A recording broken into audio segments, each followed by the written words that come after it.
కాబట్టి మేము బంద్ ప్రకటించబోతున్నాం అనే విషయాన్ని నిర్మాతలకు 3 వారాల ముందు తెలియపరచాలి. This is norms, it's a preamble.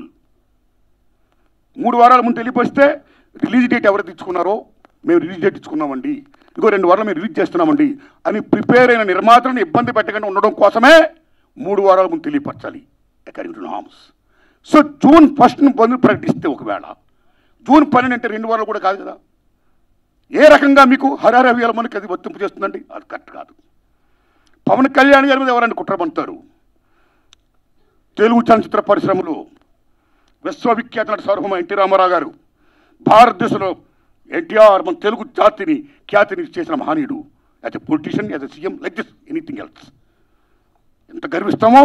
తర్వాత మళ్ళీ మంచి గొప్ప పేరు తెచ్చుకొని ఈవేళ ఒక జనసేన పార్టీ పెట్టి ఈవేళ డిప్యూటీ సీఎం అయ్యారంటే వీఆర్ ప్రౌడ్ ఆఫ్ ఇట్. మన తెలుగు చిత్ర పరిశ్రమ మొత్తం గర్విస్తుంది.